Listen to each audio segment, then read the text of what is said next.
Bueno, muy buenas tardes a todos, tanto a los que estáis aquí en la sala, en el Salón de Columnas del Instituto de Ingeniería de España, que como sabéis todos es la sede de la Asociación Española de Ingenieros de Telecomunicaciones en Madrid. Hemos hecho, como sabéis, llevamos una serie de eventos relativos al papel del ingeniero de telecomunicación en diferentes ámbitos de la sociedad. Empezamos con la ciberseguridad, continuamos con la IoT. El día pasado también tuvimos, hace relativamente poco, tuvimos un encuentro relativo a inteligencia artificial.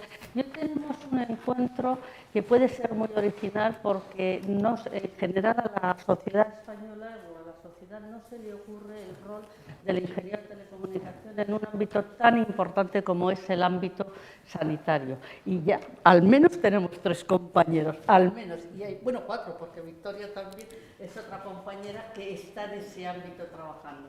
Y nos ha parecido muy pertinente dar a conocer en la sociedad española nuestro importantísimo rol como profesionales en ese ámbito tan crucial, ¿no? Porque la salud para todos es muy importante, ¿no? El ámbito sanitario.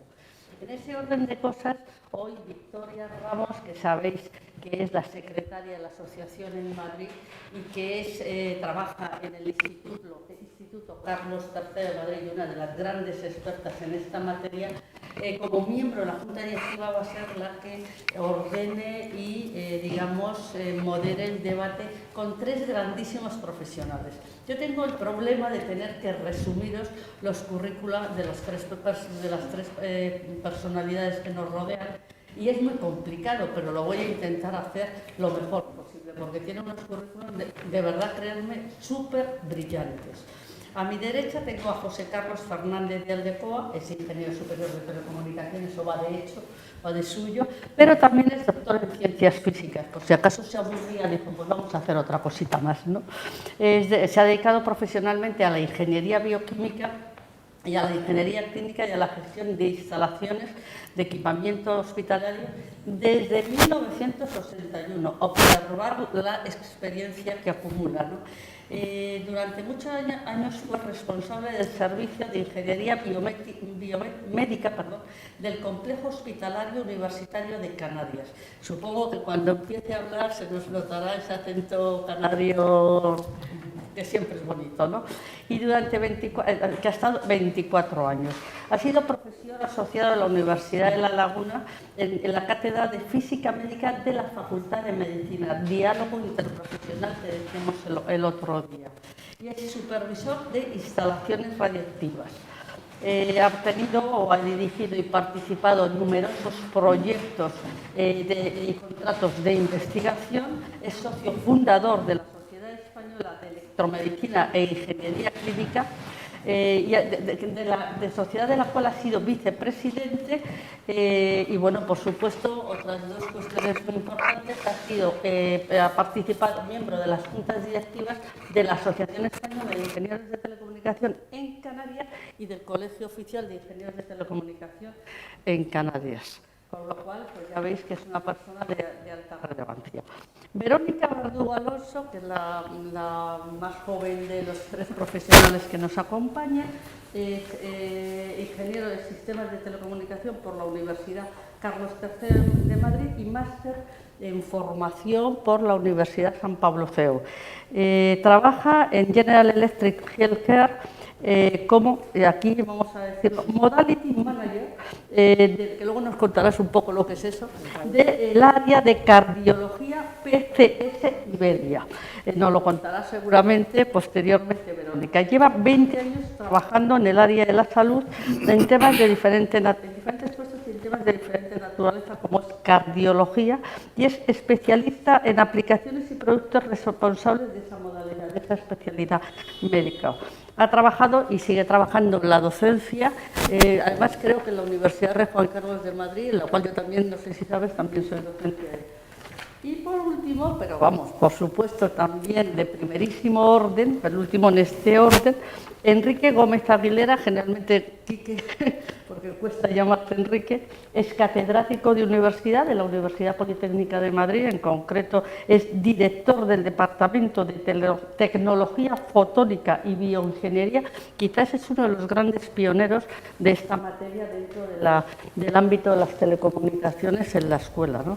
En la Escuela Técnica Superior de Ingenieros de Telecomunicación, algunos le llamamos la escuela porque ha sido la que hemos estudiado, y es director del grupo de investigación de la Universidad Politécnica de Madrid, grupo de Bioingeniería y Telemedicina. Coordinador para estas materias de lo que se da a llamar Health Tech, por delegación del rector de la Universidad Politécnica de Madrid, ¿vale? Es investigador, como veis, tiene una carrera claramente docente, es investigador del Centro de Investigación Biomédica en la red de Bioingeniería, Biomateriales y Nanomedicina. También nos explicarás esto porque también tiene mucha tela. Es del Instituto de Salud Carlos III, por lo cual son dicho Instituto Victoria y Enrique. Bueno, ha creado, tiene un magnífico desarrollo en este ámbito de conocimiento, creación de programas de formación de grado en esta disciplina, y es el director desde 2006, iba a decir 1906, ya me parecía demasiado, 2006, del Máster Universitario de Ingeniería Biomédica. Tiene 177 publicaciones de revista y más de 420 en congresos internacionales. Sabéis que esto en el ámbito de la investigación es un indicador muy importante. Ha dirigido 19 tesis doctorales y actualmente está dirigiendo 3. Ha sido investigación principal de 90 proyectos y premio de investigación en la Universidad Politécnica de Madrid en 2002. En fin, es que sinceramente tienen otra serie de cuestiones, pero sinceramente, como veis, tenemos un trío de ases extraordinario y además coordinadas por Victoria, con lo cual la que se baja ya soy yo, porque nuestros 3 acompañantes como ponentes y Victoria como moderador nos va a dar mucho juego y esperamos que os guste. Muchísimas gracias y Victoria, tienes la palabra. Muchas gracias, Inmaculada. Muchas gracias, Inmaculada. Muchas gracias también a los 3 ponentes que hemos conseguido que vengan, y por supuesto a todos los asistentes que tenemos aquí presentes y los que nos están siguiendo por internet. Ha sido una suerte conseguir cuadrar agendas y que podamos estar aquí. Vamos a hablar del debate que queremos tener. Contar el papel que la ingeniería de telecomunicaciones, que somos los aquí presentes, tenemos en el cuidado de la salud. Ya sabemos que es un sector que tiene una importancia en el PIB, aproximadamente un 7,5%, y la idea de esta jornada es dar a conocer los campos de trabajo de nuestra profesión, de los ingenieros de telecomunicación, en un sector que no es el clásico de las operadoras, de la radiodifusión, de lo que son las tecnologías claramente de infraestructuras de telecomunicación. Para eso nos acompañan estas 3 personas con 3 perfiles que creo que resumen perfectamente las tareas de los profesionales que nos dedicamos a la salud, al cuidado de la salud, como digo, ¿no?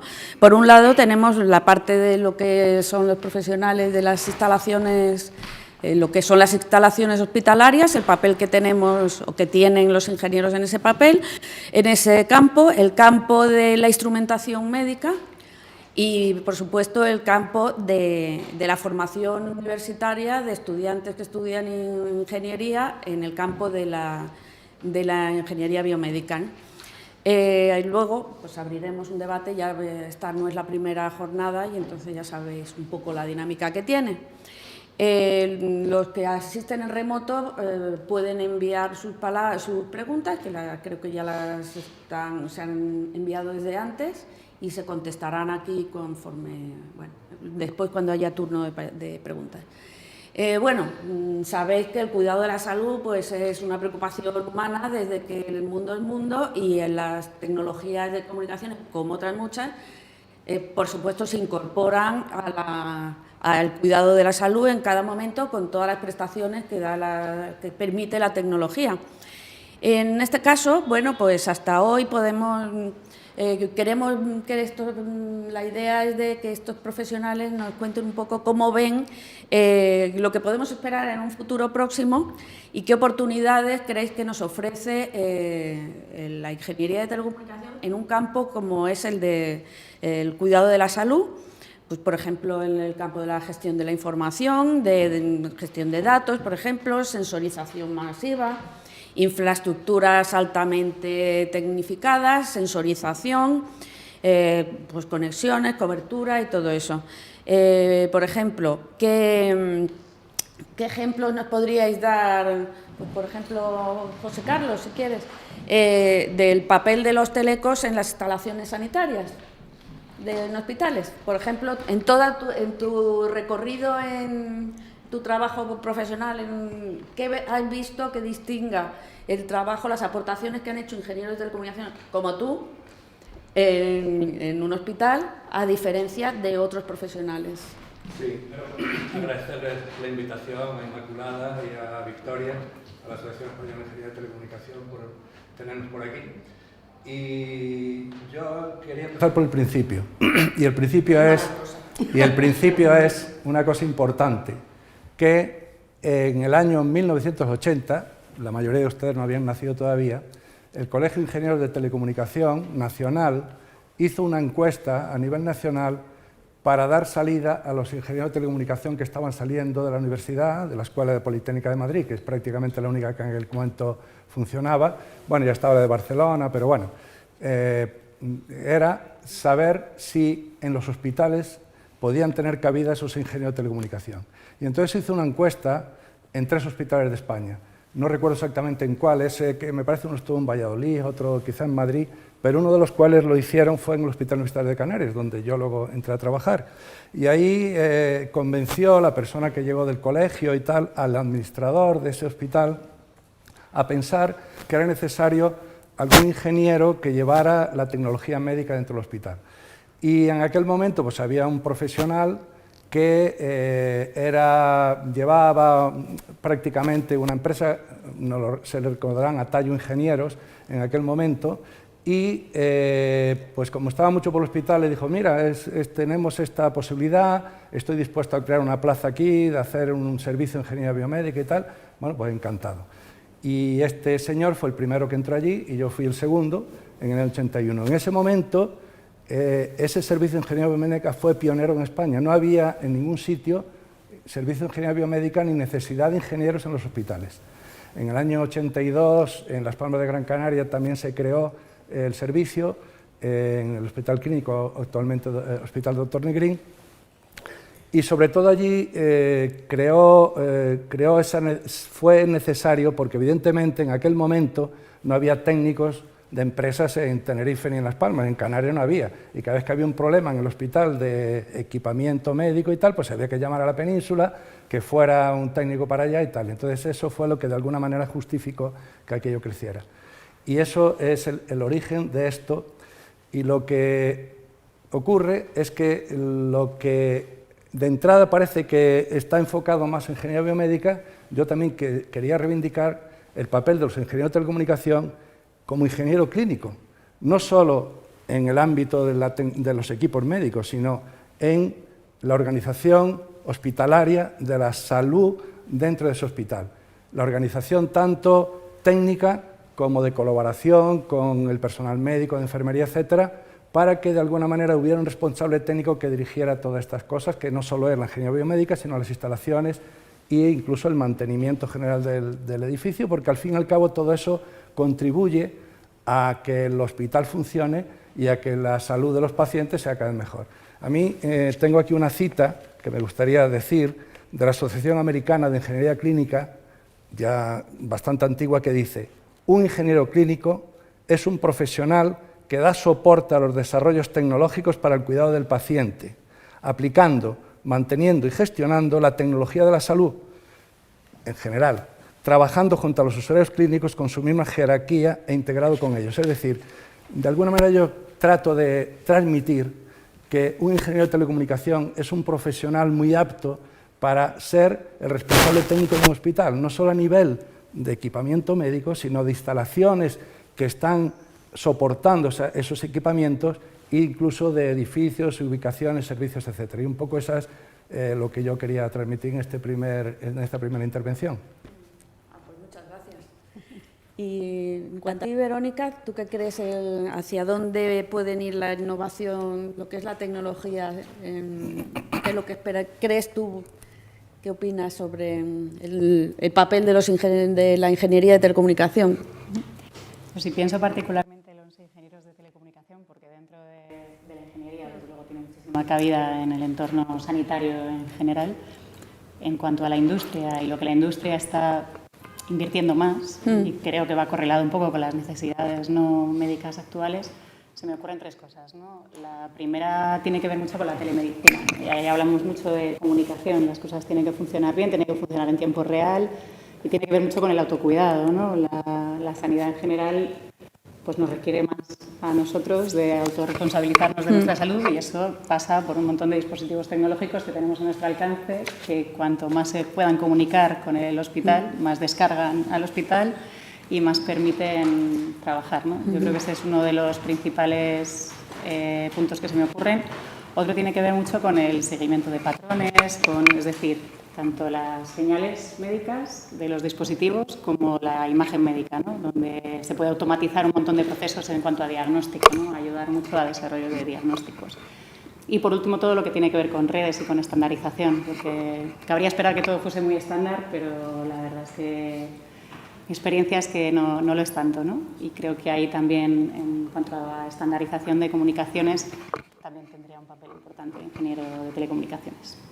Y luego me imagino que en lo que es la instrumentación puramente, instrumentación de todo tipo de equipamiento médico, un recorrido... Claro, ahí es donde hay mucha inversión también. También, y que además un importante trabajo económico, vamos, aportación económica, que eso también hace que la industria se mueva y que la atención mejore, porque creo que el sector de la salud es el que cuanto más se invierte más en equipamiento médico, más se necesita, más se utiliza y es como un círculo, ¿no? Que todo lo que se puede incorporar para cuidados en un hospital o para tratamiento siempre va a repercutir en una mejora.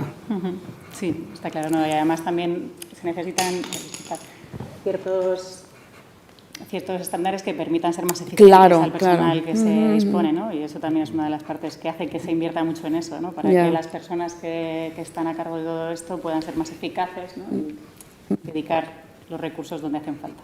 Claro, pues muchas gracias. Y bueno, y tú, Enrique, con lo ¿qué crees que tienen las nuevas generaciones, que tú trabajas con las nuevas generaciones? ¿Cómo motivarlos para indicarles que ese es un camino que tienen de un recorrido profesional con muchísimas posibilidades? Muy bien, nada, gracias también por la invitación. Yo creo que aquí además tengo buenos amigos, o sea que parte de lo que cuentan... Estamos como en familia, ¿no? Efectivamente. Voy a empezar un poco también, como yo creo que es interesante enmarcar... Por el principio, José ¿no? Carlos ha hecho también marcar dos cosas. Uno, a nivel general, y el papel de la ingeniería de telecomunicación, que ha sido fundamental en lo que yo voy a definir como ingeniería biomédica, y el mío. Es decir, y es muy sencillo, yo quería dedicarme a la ingeniería y a la medicina cuando fui a la universidad. Ese era mi objetivo, ¿vale?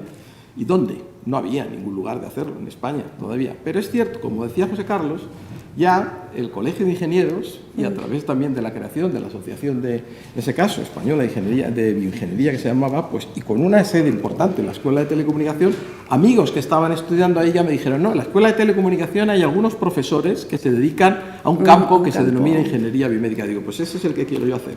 Mundo Electrónico ya decía esas cosas, esas revistas de entonces, y yo por eso me apunté en la Escuela de Telecomunicación, porque quería dedicarme a la ingeniería, a la medicina, y era el lugar donde en ese momento no había otro, ¿no? Y la verdad es que tuve suerte, porque hasta ahora pues, toda mi vida se ha dedicado a ese campo, ¿no?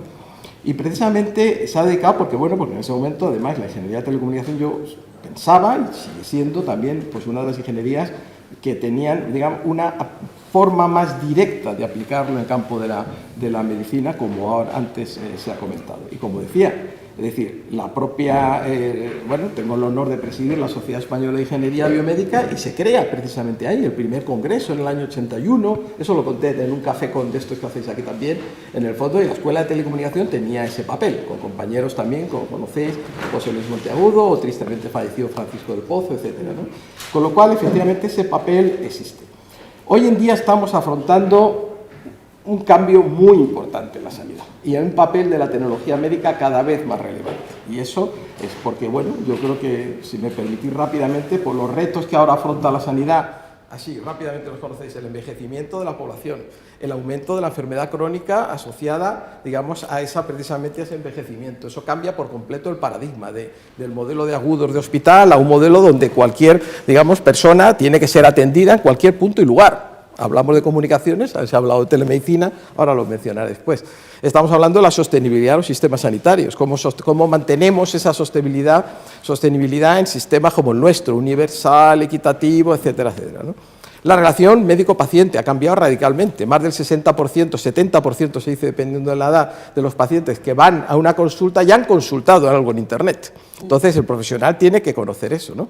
Pero además hay una serie de, cada vez la tecnología está tan imbricada en el acto médico, igual que se decía, las grandes eras, pues el 19 fue la farmacología, la tecnología principal, en el 20 la imagen médica, hoy son las TIC, en el fondo, y todo lo que tiene que ver con la ingeniería biomédica. Pues en el fondo todo eso cambia, que los médicos están rodeados de una tecnología que tienen que utilizar y se pasan horas delante de un teclado y delante de una pantalla, y cuando vamos a consultar a un médico casi no nos mira la cara porque está delante de la pantalla, y no es porque no quiera, es que tiene un sistema ahí, y muchos te preguntan, ¿está horas delante de una máquina metiendo datos para qué? ¿Qué pasa con esos datos? ¿Los estoy utilizando?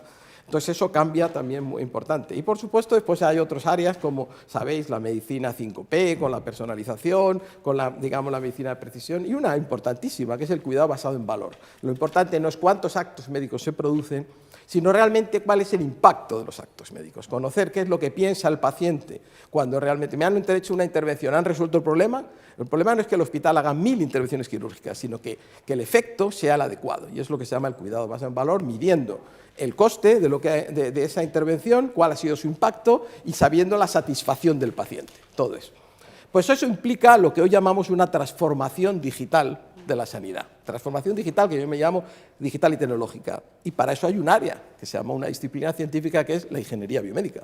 La ingeniería biomédica es aquella que aplica la ingeniería en medicina. ¿En qué? Pues en el cuidado de la salud, mejorar los sistemas de diagnóstico, la monitorización, el tratamiento o inclusive la prevención. Y el ingeniero biomédico trabaja de forma estrecha en algo que yo creo que es fundamental, en un equipo multidisciplinar, donde en el fondo ya, José Carlos lo ha mencionado antes, porque ya lo vivió en los años 80, ¿no?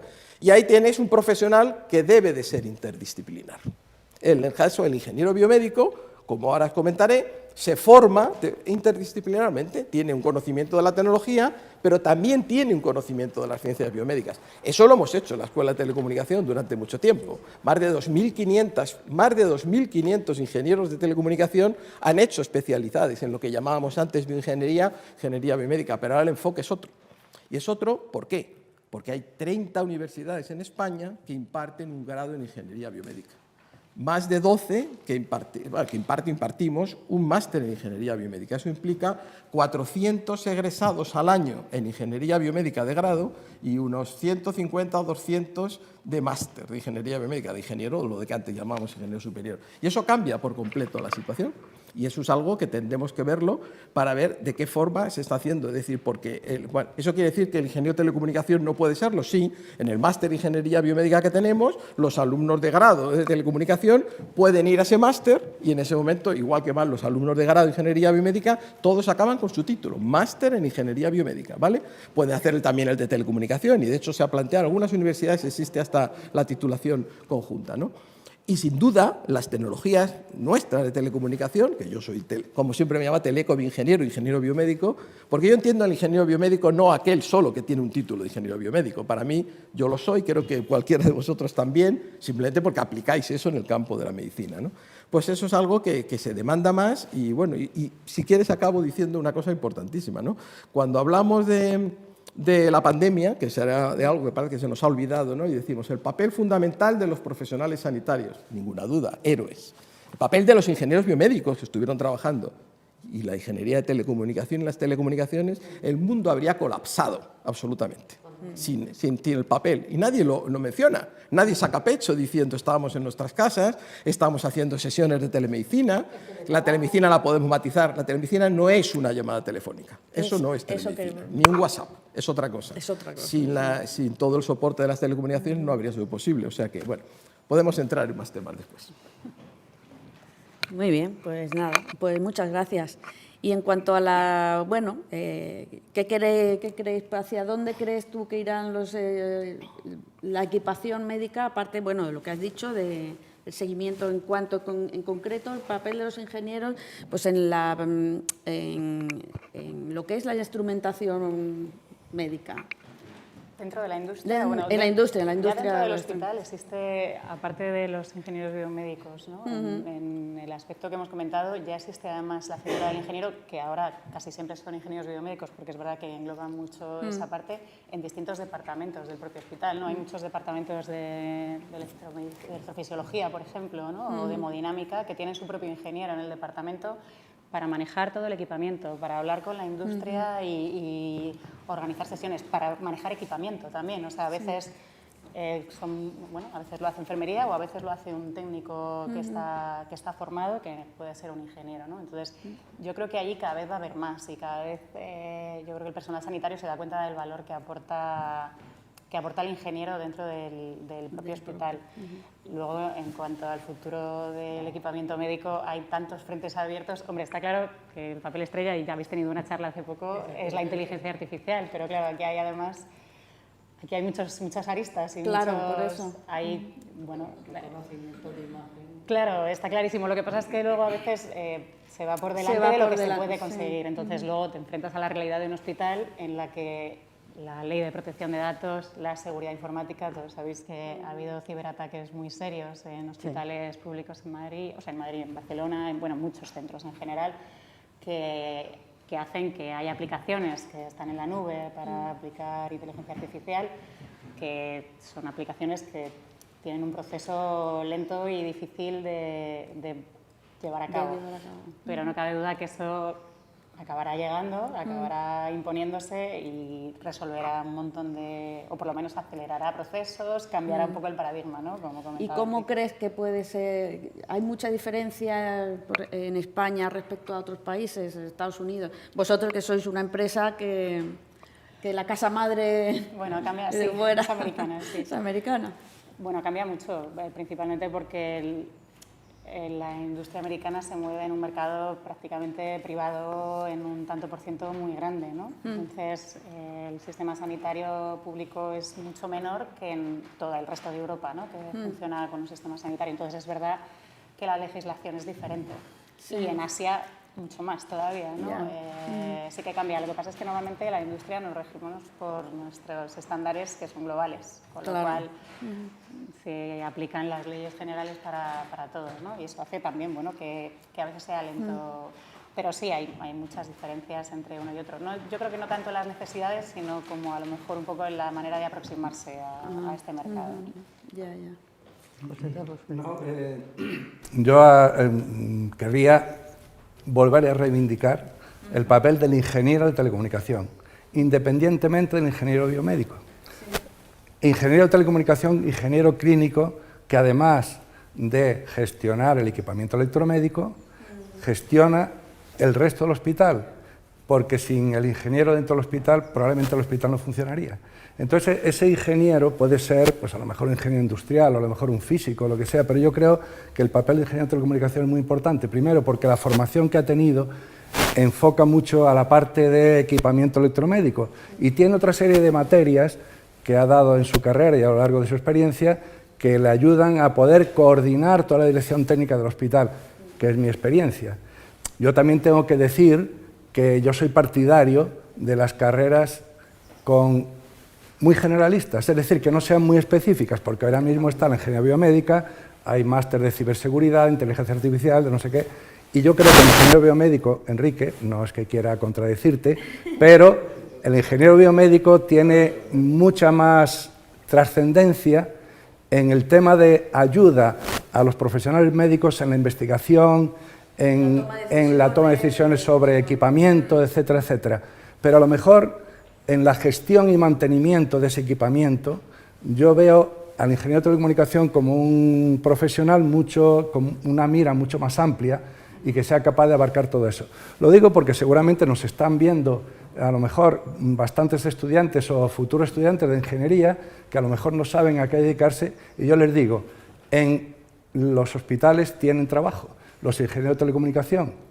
Entre otras cosas, hay mucha normativa respecto a productos sanitarios, equipos electromédicos, etcétera, pero hay una norma que es la norma UNE 209001 de 2002, que elaboramos entre la Sociedad Española de Electromedicina, cuando yo era presidente, con FENIN, gente de FENIN, del Ministerio, etcétera, que dice una cosa: todo hospital tiene que tener un responsable técnico, y en aquellos hospitales de más de 250 camas tiene que haber un responsable específico con la formación adecuada y con los conocimientos para poder llevar eso. Es decir, en España puede haber ahora mismo, lo estuve mirando en el Catálogo Nacional de Hospitales, pues no sé si, no quería equivocarme, tampoco quiero consultar los papeles, pues a lo mejor 320 me parece que eran hospitales con más de 250 camas. Ahí tiene que haber un ingeniero de telecomunicación.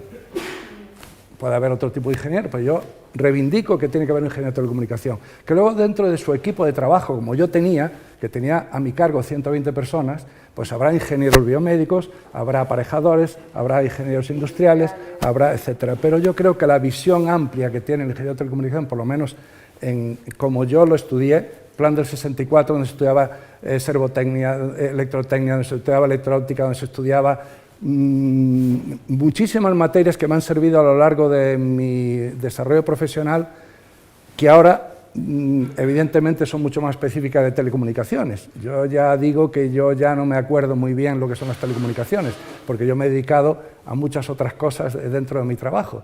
Pero yo sí soy partidario de que a mí me ha servido todas esas cosas que yo estudié en aquel momento.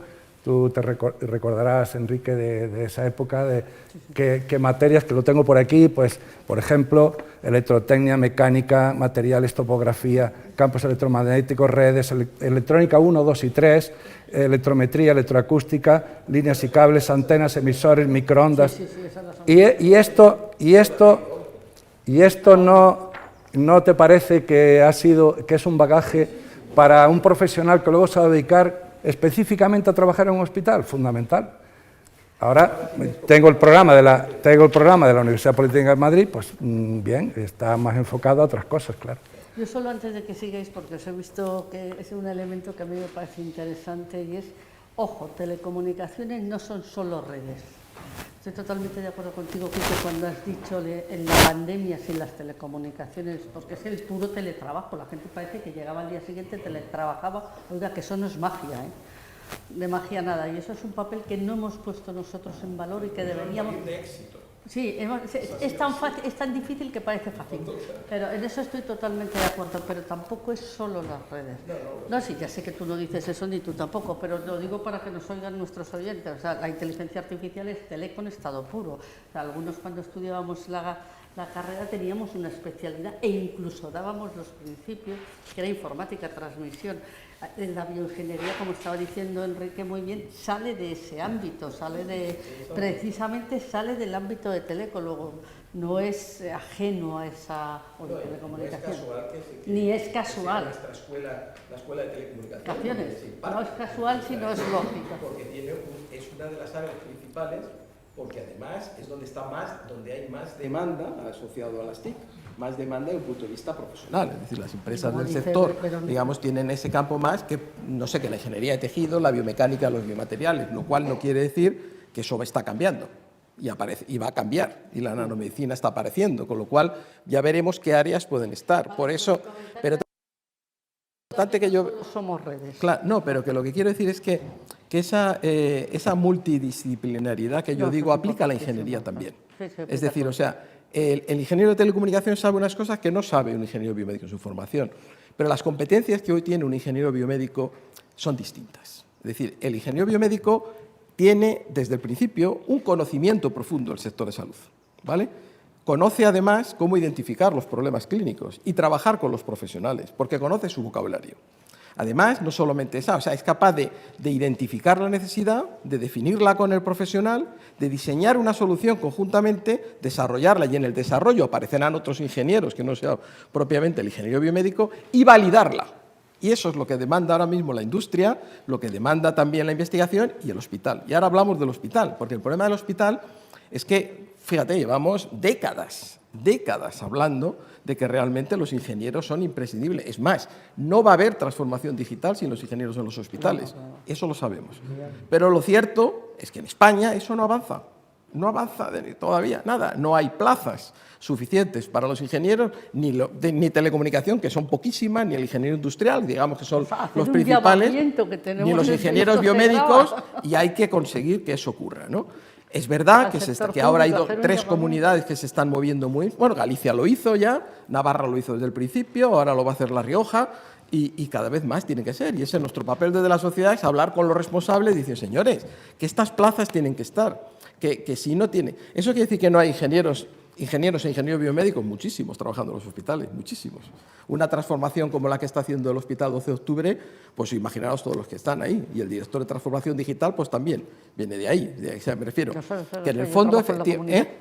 Sí, por eso te digo que eso, pero eso ocurre por edad igual, y si tú te vas a los grandes responsables de la industria, pues es así. Digamos, cuando hicimos el máster en Ingeniería Biomédica, pues el primero que vino fue Javier Colás, el segundo, pues Ignacio Ayerdi, es decir, personas con una responsabilidad, y ahora quien está en la junta directiva nuestra, Juan Carlos Antoni, que está trabajando en GE, o sea, es normal. Lo que ocurre es que la situación está cambiando, entonces... hay que conocer ese sector, porque después tiene que tener también capacidad, efectivamente, de promover soluciones en un entorno de gestión del cambio muy complicado. Y estoy completamente de acuerdo contigo.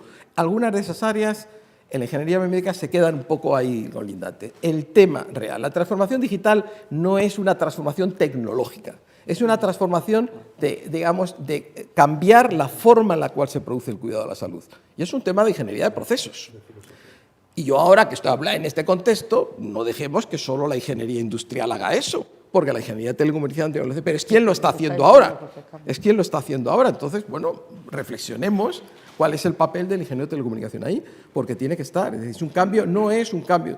La historia clínica ya lleva mucho tiempo, digamos, y en el fondo analizar datos de forma primaria y de forma secundaria y explotarlos, pues claro que lo sabe. Y de hecho, los ingenieros de datos, ¿de dónde vienen? Hay titulaciones ahora, pues bueno, pero van a llegar de la ingeniería de telecomunicación, de la ingeniería biomédica o de cualquiera que se especialice. Y eso es un cambio que es muy importante en el sector. ¿Y cuál es la diferencia entre los profesionales que vienen de la ingeniería respecto a otras disciplinas, pues como pueden ser las formaciones sanitarias, por ejemplo? ¿Entre la ingeniería biomédica o la ingeniería de telecomunicación y un profesional sanitario? Sí, claro. La misma función de cuidado, pues, de interpretación. No tiene nada que ver. No, el ingeniero biomédico no puede tener competencias profesionales ni en diagnóstico ni en tratamiento. En los Países Bajos hay un ingeniero que tiene competencias en tratamiento, curiosamente. No, aquí no, y ni se tiene por qué plantear. Pero hoy en día, pensar que un equipo de imagen médica o un neuronavegador ahora mismo, o sea, no lo puede hacer con un ingeniero en el quirófano o un sistema robotizado de prótesis de rodilla, digamos, o sea, ahí están, nuestros alumnos están trabajando ahí, tú vas al hospital y están ahí los ingenieros trabajando codo a codo. Y eso tiene que estar cada vez más regulado, porque además la industria se beneficiará más de lo que estamos hablando, de tener un interlocutor claro en el otro lado. Y por otro lado, es que el concepto que los pioneros como José Carlos creó hace mucho tiempo tiene que ser una realidad en todo hospital, como tú has dicho, por encima de 200. Si es que esos equipos ya... O sea, esto está siendo, en vez del top-down, bottom-up. Es decir, o sea, están llegando, están creando... Ahora, los gerentes tienen que convencerse los responsables políticos, tiene que ver, y los médicos, pues de alguna forma lo demandan, o sea, es así. En las charlas que les damos, el jefe de servicio dice, yo quiero permitirme un ingeniero biomédico en mi vida. En el fondo, ese ingeniero biomédico podrá ser también un ingeniero de telecomunicación, ¿vale? Pero quieren tenerlo. Ya no pueden ver la forma de utilizar la tecnología sin tener ingeniería al lado. Porque los médicos están ya convencidísimos. Claro, eso no hace falta hacerlo. Pero si nadie contrata a esas personas y no crea los equipos multidisciplinarios, esto no avanza. Y eso es un problema de España. Es un problema de España. Todavía eso avanza porque al final dicen, no, yo necesito un enfermero. Claro que necesitas. O sea, es una... Perdonad porque sé que vosotros estáis dispuestos. Disculpadme. Yo me callo que hablo más. No, es que me ha surgido una idea de ¿y qué podemos hacer nosotros para...? Porque, o sea, la siguiente pregunta, cuando terminéis con lo que dice Victoria, ¿y qué podemos hacer desde aquí, desde el colegio y desde la asociación para meter esas ideas? A mí se me estaba ocurriendo la unión interprofesional. Sabéis que en los distintos colegios de Madrid tenemos una asociación que es la Unión Interprofesional. Yo conforme los estaba oyendo, digo, pues hay que hablar con el Colegio de Médicos para decir que vayamos de pareja, de hecho, a decir esas ideas. No, en serio. No, el Colegio de Médicos apareció el otro día, digamos, un artículo de un responsable de la unidad 3D, lo conocéis, Rubén Pérez Mañanas, del Gregorio Marañón, diciendo exactamente, y fue en el boletín del Colegio Oficial de Médicos de Madrid, diciendo, sin ingenieros biomédicos no vamos a avanzar en la medicina del futuro. O sea, eso es una cosa rotonda. Pero ahí ese concepto integra otro tipo de ingeniería. Repito, no hablo solamente del formado como tal. Nos integra a nosotros pues, también. Inmaculada, yo creo que actos como estos son los que están transmitiendo, cuanto más gente llegue al conocimiento de que efectivamente lo que estamos hablando aquí, pues tenemos algo de razón y debe ser así, pues creo que es donde se mueve. Yo como anécdota, cuando al principio, hace muchos años, pues te preguntaban, ¿y tú dónde trabajas? Digo, yo en el Hospital Universitario de Canarias, en Tenerife. Dice, tú eres médico, ¿no? Digo, no soy ingeniero. Dice, ¿ingeniero? ¿Y qué hace un ingeniero en un hospital? Pero no hace muchos años, ¿eh? Entonces, a partir de ahí, es lo que, efectivamente, lo que hay que convencer a los gerentes, a los administradores, a los directores de gestión, como convenció la persona que fue a Tenerife en aquel momento, en el año 80, y convenció al administrador de nuestro hospital a crear ese servicio y tal, pues poco a poco, la labor que, por ejemplo, haces tú en tu sociedad, la labor que hacemos nosotros de la Sociedad Española de Telemedicina, que tenemos convenios con la Sociedad de Cardiología, de Neurología, de varias sociedades y tal, que están convencidos de que son imprescindibles los ingenieros en los hospitales. El problema es el enfoque que se pueda dar de ese ingeniero dentro del hospital y que las autoridades, sobre todo las públicas, pues se convenzan de que la sanidad no puede avanzar sin esos ingenieros dentro del hospital. Y eso es la difusión que hagamos y el convencimiento. No, pero cuando Sí, perdona, Verónica. Se me está ocurriendo a mí otra idea. Yo ya estoy muy acostumbrada, vamos, llevo desde que entré en el Instituto de Salud Carlos III. Ay, pero ¿tú eres teleco? Sí. ¿Y qué haces ahí? Pero es que eso me lo siguen preguntando, o sea, bueno, los que ya conozco, claro, ya llevo más años y ya me conocen más, ¿no? Pero siempre hay gente nueva y tal, incluso en los niveles altos, tal, algún subdirector y tal. Ay, esto, qué raro, es que no sé qué, bueno, ¿qué hacen? No saben qué hacer con nosotros, bueno. Y luego al final todos se acuerdan de nosotros y todos tiran de nosotros. Pero bueno, es lo que hay. Perdona que te ibas a decir algo. Iba a ir un poco en la misma línea, porque yo comparto la experiencia con Enrique. Yo quería hacer algo que tuviese que ver con la ingeniería y la medicina, y cuando yo empecé no existía, pero cuando acabé en Europa sí existía. Entonces tuve la suerte que me fui a Dinamarca a terminar la carrera, y ahí ya existía. Ya hice un proyecto sobre resonancia magnética, y claro, cuando vine ya era un poco más. Pero eran los telecos los que hacían ese... Era lo que estaba más cerca en ese momento, ¿no? Y ahora la verdad es que cuando buscamos personas, cuando buscamos perfiles... Por ahí quería preguntar, sí. Bueno, es una buena pregunta para los que nos oigan. Claro. Es verdad, ya esto a lo mejor es una opinión más personal, a mí me gustan mucho los perfiles que tienen diferentes bagajes. Sí. Y es verdad que me encanta un ingeniero de teleco que luego... Pero es verdad que un ingeniero de teleco necesita saber lo que es un hospital, ¿no? Bueno, pero entonces, eso un ingeniero de teleco que hace el máster en ingeniería biomédica tiene un bagaje muy bueno técnico para muchas cosas que son necesarias en los hospitales y que probablemente no intervienen o no profundizan tanto los ingenieros biomédicos, pues como son las comunicaciones HL7, el DICOM, cosas que probablemente hablar de un protocolo les cuesta más entrar dentro de ese ámbito, y es algo ahora mismo imprescindible, ¿no? en tanto los hospitales como en la industria. Es verdad que pues eso, tienen un bagaje diferente. Normalmente, tanto los hospitales como la industria, lo que hace falta es la mezcla de distintos perfiles. Claro, en mi rango de edad probablemente hay perfiles, pues como no existía la ingeniería biomédica, tengo compañeros que son veterinarios, farmacéuticos, ingenieros industriales, ingenieros de telecomunicaciones. Ahora es verdad que casi todos los que entran son ya ingenieros biomédicos vienen... o han hecho el máster de ingeniería biomédica. Fíjate, se me ocurre porque un ingeniero de telecomunicación que tuviera una especialidad para complementar esas carencias que decís de cómo funciona un hospital, otra serie de conocimientos, complementarlos o suplementarlos en el máster.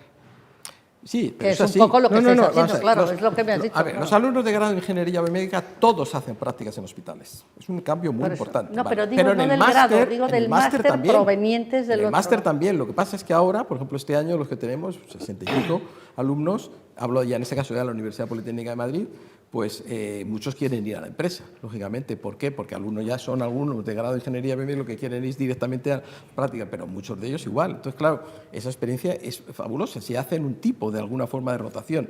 Y es lo que yo quería decir, lo que estamos ahora reivindicando es el IIR. ¿Qué es lo que debería de existir? Existe un MIR. Y debería haber uno de ingeniería. Totalmente. De manera que Bueno, los alumnos hagan sus prácticas, porque el problema en los hospitales va a ser dos. Y es uno, y Verónica lo va a conocer muy bien, es decir, que después es retener ese talento.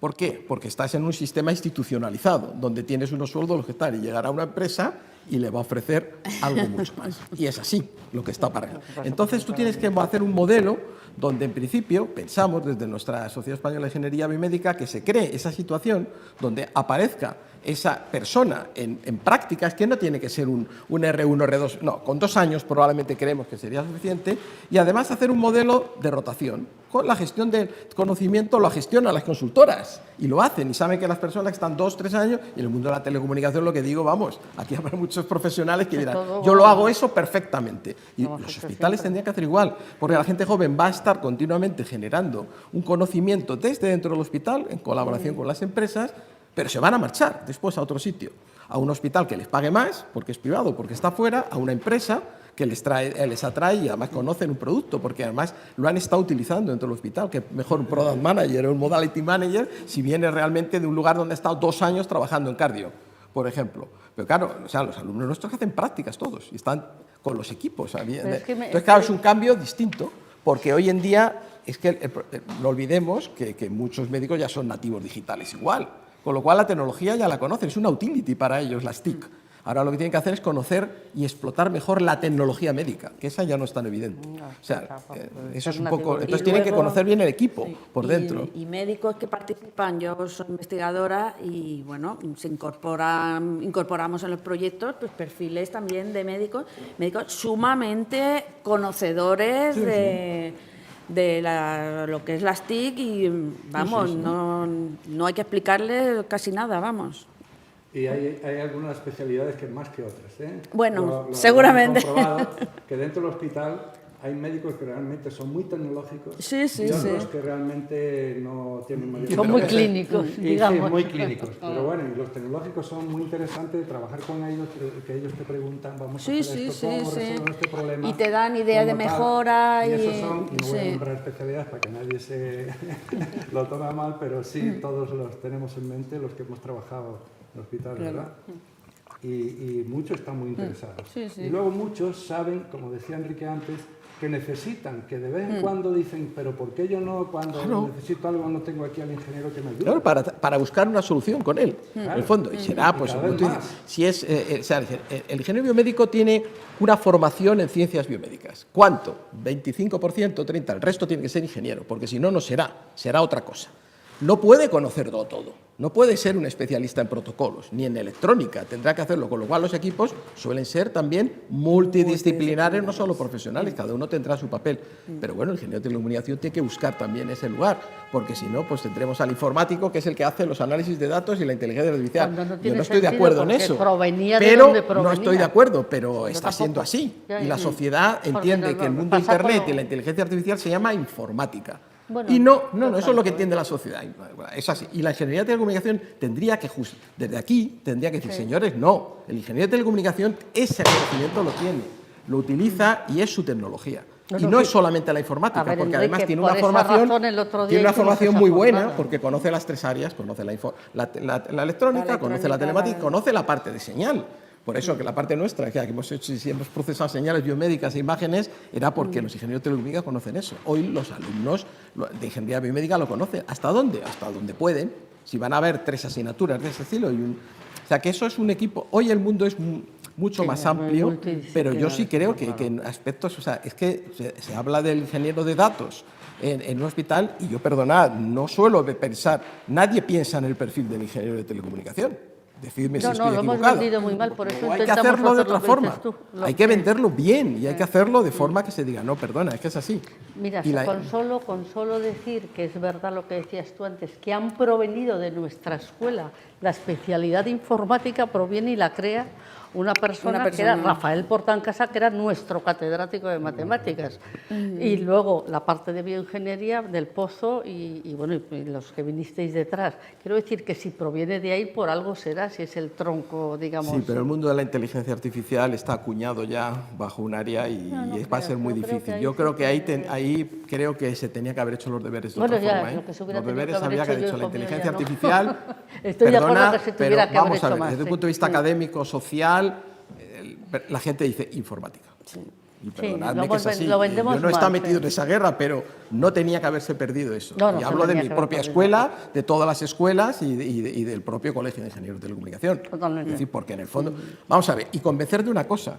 En toda la escuela de telecomunicación no habrá ni un solo laboratorio que no utilice la inteligencia artificial.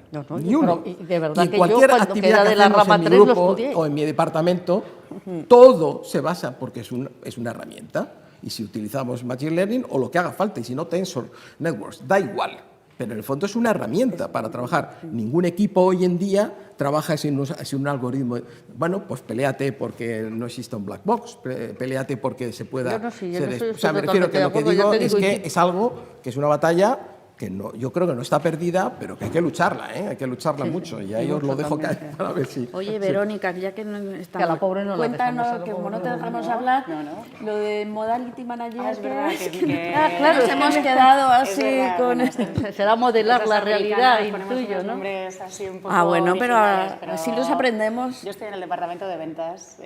Mi empresa se dedica a vender, distribuir y mantener una serie de equipos, la verdad es que de todos, desde resonancias magnéticas a electrocardiógrafos o tensiómetros, pasando un poco por máquinas de anestesia, una serie de cosas. Entonces, dentro de eso, pues hay una parte que tiene más que ver con la apuesta en el mercado, es decir, el marketing, el product manager, a lo mejor lo entendemos un poco, pero además engloba eso. Entonces, tenemos un equipo de especialistas de aplicaciones que se llaman así, que son los que ponen en funcionamiento los equipos, explican el funcionamiento de los equipos a los profesionales sanitarios, médicos, enfermeras, para su uso. Entonces, bueno, está completamente en el área, siempre he trabajado en el área de cardiología, por eso no has querido decir modalidades, pero es una modalidad, hay muchas más, muy tecnológica, por ejemplo, en la que ellos, aparte de necesitar muchísimo la tecnología, son profesionales a las que les gusta, la entienden bastante bien y además la demandan. Se presta mucho a la innovación, ¿no? Porque es que siempre hay cosas nuevas, siempre, pues yo qué sé, algoritmos de señal y cosas así.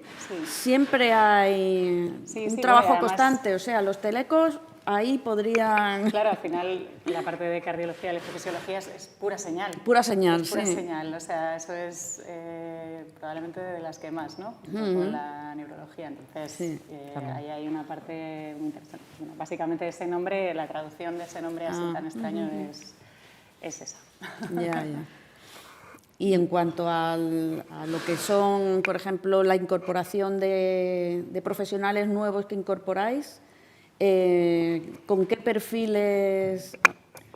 Claro, aquí probablemente yo estoy muy sesgada porque estoy en el departamento de ventas, con lo cual no miro la nota que ha sacado un alumno, ¿no? Como a lo mejor puede pasar en otros departamentos. Yo miro mucho las capacidades de comunicación de la persona, probablemente lo que más.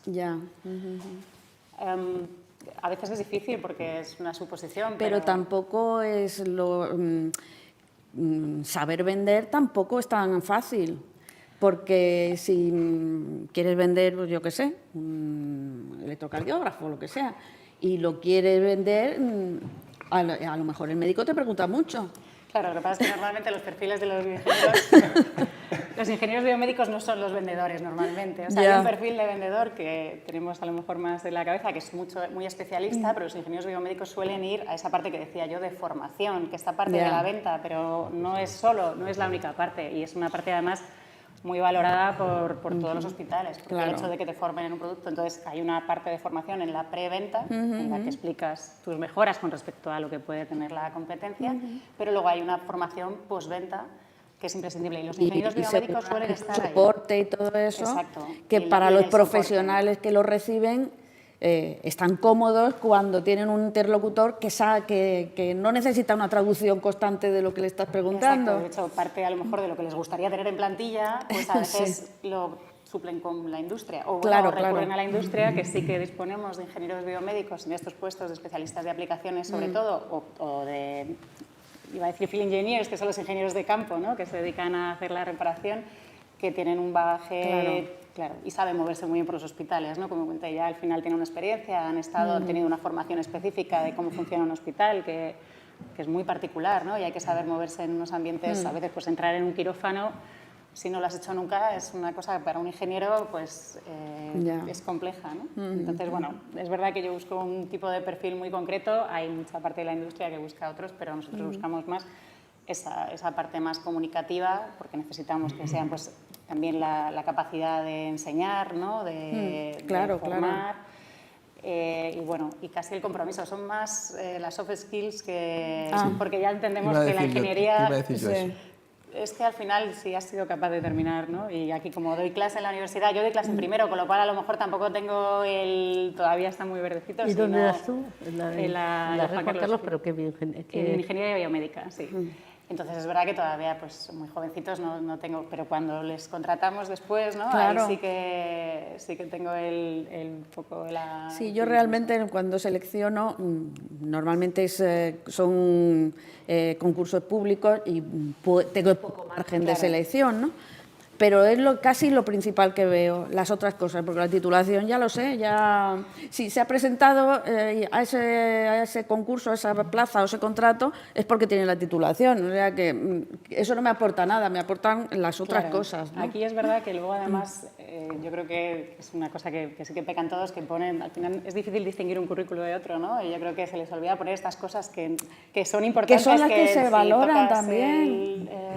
La trompeta o hablas portugués, por ejemplo, en nuestro caso sería utilísimo. Claro. Entonces, hay veces que yo creo que se nos olvidan que las están cosas. acostumbrados al trabajo en equipo porque han participado, yo qué sé, en el equipo de no sé qué de la selección española de algún deporte o algo así, ¿no? Eso es lo que al final que normalmente piensan que no, pero... Si me permites, efectivamente, ahora en los aspectos de formación de las titulaciones que os decía, esa parte soft skill está absolutamente integrada. Es decir, o sea, buscamos que sus competencias pues eso sí que y sus resultados tengan, es decir, ellos trabajan en equipo. En el máster de Ingeniería Biomédica hay una asignatura que se llama Proyectos de Ingeniería Biomédica. Entonces, tienen que desarrollar una metodología, en este caso de la Universidad de Stanford, se llama IO Biodesign, todo lo que sería el proceso completo, desde la ideación de un problema hasta un modelo de negocio. Entonces, y de hecho, bueno, el compañero Juan Carlos Antoni también colabora en alguna cosa ahí como profesor. Entonces, los alumnos en equipo, trabajo en equipo, y ahí es multidisciplinar en todos los aspectos. Es decir, como tenemos alumnos de distintas formaciones, ingeniería biomédica, ingeniero mecánico, ingeniero de telecomunicación o físico, bueno, físico ahora hay menos, pues entonces se integran conjuntamente y hablando con los profesionales médicos, que también ellos tienen contacto, tienen que buscar un problema y buscar una solución, e inclusive llegar a la idea de crear una empresa. Porque en el fondo lo que España podría ser perfectamente, eso no lo he dicho todavía, líder en tecnologías sanitarias. Y no lo es por muchas otras cosas que no es motivo ahora de hablar del problema de la innovación, el emprendimiento y todo esto, ¿no? Pero en el campo, entonces, los alumnos se empeñan. ¿Por qué? Porque tienen que crear una solución, defenderla delante de los profesores y ver la forma de resolverlo, trabajar en equipo, ver cómo se organizan, quién es el responsable, cómo distribuir el trabajo, y vas poniendo todas las que hay. Por supuesto es en inglés, porque es una herramienta, la herramienta de trabajo es en inglés, te guste o no te guste, y lo hablemos en Spanglish o no, ¿no? pero en el fondo lo hace y se hace en inglés. Bueno, es la forma en la cual, claro, llegan mucho más preparados, porque lógicamente esas soft skills ya los han practicado. O sea, es el problem-based learning y todo lo que llamamos y todo eso. Eso además es en todos los grados. Es que me ha hecho gracia, vamos, gracia no es la palabra, pero eso sí que es una constante en todos los grados. En el grado que doy yo, que es Ingeniería de Servicios, es 1/3 de soft skills de todas las disciplinas, que 1/3 es mucho, otro tercio de management y otro tercio de IT. Pero 1/3 de soft skills, no solo ya comunicación, no solo habilidades de todo índole, o sea que es mucho. Quiero decir, estoy totalmente de acuerdo que es quizás ahora transversalmente en todos los grados se está poniendo ese foco. Quizá porque en las empresas, en la industria, lo que más prima es el tema de la venta. Totalmente por eso, Entonces, pues a lo mejor si el 80% de los empleados de una empresa se dedican a la venta, pues lógicamente el perfil que se busca es ese. Pero tienen que vender algo que previamente han fabricado, pero probablemente en España no se ha fabricado. Eso es diferente. No o sea, en España, según la última memoria del FENI, exporta, me parece que 4.200 millones de euros al año exporta. Pero fabrica muy poquito, porque lo que exporta probablemente son productos que vienen manufacturados de otro lado y que luego se hace aquí. Y a lo mejor lo que se vende en España son 12.000 o 15.000 millones de euros al año de tecnología. ¿Y qué pasa en la industria española? ¿Qué es lo que pasa? Pues como tú decías, la cosa está complicada. No, porque sí tenemos que promover muchísimo más esa capacidad de que las empresas españolas desarrollen su tecnología. ¿Qué nos pasó en la pandemia igual? O sea, estamos hablando, el país tiene un problema serio de soberanía tecnológica en todos los sectores, en todos. Eso de que se hablan de algunos no es verdad. Y sabemos de dónde viene, vosotros más que yo, de dónde viene la tecnología. Miro así hacia el este, ¿no? Entonces viene, pero en la tecnología sanitaria igual. Es decir, pasó el tema de los respiradores y un montón de cosas más. Pero también hay que convencer a la gente joven de que se lance a ese aspecto. O sea, las multinacionales tienen que estar y son muy importantes y de hecho colaboran, participan y a veces absorben ese conocimiento como pasa en todo el mundo. Lo que no puede ser es que Europa sea la líder en creación de patentes en tecnología sanitaria y las explote Estados Unidos y Asia. Hombre, entre otras cosas, eso es lo que no puede Europa ser. se dedica a regular.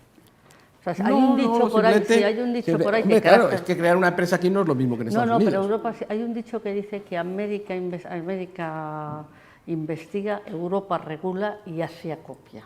Es verdad que ahora no es del todo cierto, es lo que te iba a decir, es verdad que ahora no es del todo cierto, pero cuando el dicho está y el proverbio está, es por algo. O sea, mirar toda la normativa que hay de inteligencia artificial, el tsunami normativo que hay de ESG, de ESG, que es brutal, que yo no sé cómo lo van a poder aguantar las pymes en España. Eso, es que es inviable. Bueno, entonces lo que decía, y en ese ejemplo, si queréis hablar un poco de esto, en el ejemplo de las spin-offs y las empresas o startups, depende de cómo se plantee de la universidad o ex novo, en los papeles de ingeniería de las que están en el campo de la tecnología médica, normalmente sí hay ingenieros de telecomunicación con los ingenieros biomédicos trabajando, porque cada uno tiene su papel, su rol y su formación. Pero el problema es que son muy poquitas. Y claro, es que es difícil, es muy difícil, porque ahora que compito con las multinacionales americanas, no, compito con las chinas, que son, los hospitales están comprando tecnología china. Sobre todo porque el tema económico de las asiáticas, los chinas es competitivo, porque son tecnologías suficientemente válidas y a un precio muy inferior a cualquiera de las grandes industrias, las grandes empresas que tenemos. Eso es Europa, la sociedad está. La competencia. Yo no sé cómo vamos de tiempo, pero veo animadísimo el debate, animadísimo entre los distintos contertulios. Yo creo que casi podríamos dejar preguntar si alguien del público. Es que estáis entre todos, vamos animadísimos. Yo creo que podríamos estar aquí hasta las 12 de la noche. Por eso que todos, en algún un poco momento de cada a ver uno de sus historias, ¿no? Si no podemos seguir, si no hay preguntas. Bueno, ¿queréis preguntar algo, alguna sugerencia, alguna pregunta? También en remoto, creo, Malú, mira a ver si tenemos preguntas en remoto y presencialmente, porque si no, como veis, podemos estar un buen ratito más. Dígame, sí. Yo quería saber cómo encaja la robótica en la ingeniería biomédica y con el papel de los ingenieros. Espera, que te den el micrófono. Hola, buenas tardes. Decía que yo quería saber si me podéis explicar un poquito más cómo encaja la robótica en la ingeniería biomédica y cuál es el papel de los ingenieros de telecomunicación o de la propia ingeniería biomédica también. Yo creo que es un campo también relevante para además del propio procesador de datos. Sí, si me permitís, es una de las áreas ahora mismo más importantes. En el máster de Ingeniería Biomédica tenemos una asignatura precisamente de robótica en medicina, de control y robótica en medicina, una parte que de nuevo volvemos, dependiendo de la ingeniería, viene más de telecomunicación industrial o... Vale, es fundamental. Es decir, o sea, la robótica es uno de los cambios fundamentales. En cirugía, que es un campo del cual he trabajado yo más, y os he puesto el ejemplo antes, digamos, de las grandes empresas, por no mencionar una más, algunas están, bueno, son también fuera casi todas, aunque hay alguna española. Pues bueno, pensemos en el campo de la cirugía, la robótica está prácticamente ya muy implantada, ¿no? En sistemas, efectivamente, no solo los que conocemos, los Da Vinci y todo eso, porque eso ya la licencia se perdió y entonces han surgido muchísimas otras más, digamos, de no control de esa licencia original y bueno, ya digo, en el campo de la traumatología, de la cirugía ortopédica, pues está presente. Pero es que, repito, los ingenieros están dentro, o sea, dentro del sistema. Del quirófano, perdón. Es decir, o sea, en el momento determinado para colocar, ya te digo, eso, una prótesis de rodilla, por ejemplo, o de cadera igual, pues entonces efectivamente existe un proceso previo donde existe un modelo 3D antes de imagen médica, ese modelo 3D se analiza, hay que particularizarlo precisamente para la persona que está en ese momento.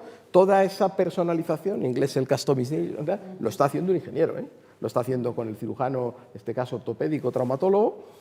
Después, durante todo el proceso, claro, en un momento determinado el robot hace y corta, digamos, una estructura que lo hace perfecto, de forma que en un momento determinado el resultado final de la intervención es muchísimo mejor y es uno de los ejemplos, pero eso es imparable ya, o sea, la robótica quirúrgica va a estar. Hay otros tipos ya de robóticas que aparecen en campos como el campo de la neurorehabilitación, donde también está muy presente y bueno, ya sabéis que ahí sí que hay empresas, digamos, bueno, vienen más del sector de la ingeniería industrial, no voy a mencionar quizá nombres, pero bueno, sabéis, con los exoesqueletos, donde efectivamente, pues oye, que ahí hay industria española y están teniendo éxito porque son exoesqueletos más infantiles que en otros sitios no existen. Es una de las áreas principales de futuro desde el punto de vista de la tecnología. Y además lo contaba Verónica, ¿no? Que mucho interés en los estudiantes, yo creo que es una de las cosas que más les gustan, las que les motivan. Quería decir que la robótica es una de las tecnologías donde se ve con más claramente la multidisciplinaridad. Ahí tienen que intervenir ingenieros mecánicos fundamental, sí, a la hora de del materiales, diseño, de materiales, ingenieros de telecomunicación, ingenieros biomédicos y profesionales sanitarios, evidentemente, para diseñar aquello que necesitan, el urólogo que necesita cuando hace una intervención de próstata, que es muy importante que sea con un robot y no sea con un bisturí convencional. De ahí puede ser que el paciente acabe con impotencia o no. O sea, imagínense lo importante que puede ser utilizar un robot o no utilizarlo, porque el robot lo que hace es multiplicar el milímetro que tú puedes incidir en la intervención por lo que ve el cirujano, que pueden ser centímetros, y ningún cirujano tiene la habilidad ni el pulso para incidir en un y el acceso, en el fondo, está la cosa, el robot puede acceder de una forma que tú no podrías hacerlo con un instrumental laparoscópico. Por eso, esa es la intervención principal, donde ahora mismo, en el caso de próstata, no vamos a entrar en eso, no va a ser que alguien crea que estoy vendiendo nada, pero efectivamente la tasa de éxito es muchísimo mayor. Y luego esto, de cara a la eficiencia del hospital, es fundamental, porque esa intervención es muy poco invasiva. La estancia de ese paciente es mínima, entonces la recuperación es mejor. perfecta, es decir, es que ese equipo se amortiza en muy poco tiempo dentro del hospital, solo en estancia de pacientes que están posquirúrgicos en una UBI, etcétera, cuando eso prácticamente casi se va a convertir en una cirugía ambulatoria en ciertas especialidades, es fundamental. Eso es lo que yo creo que es el cambio que va a tener la tecnología respecto a la sanidad, es eso, que cada vez todas esas intervenciones terapéuticas, incluso diagnósticas, como cada vez avanzan más, lo que hace es que esos hospitales se van a convertir, todo lo que es tecnología media y baja, prácticamente va a salir fuera de los hospitales, de los grandes hospitales especializados, y ahí solo va a haber pacientes críticos, y luego habrá otros hospitales de crónicos que evidentemente pueden tener estancias. Y eso es a donde avanza la sanidad en general. Y que ya se está viendo, además. Claro.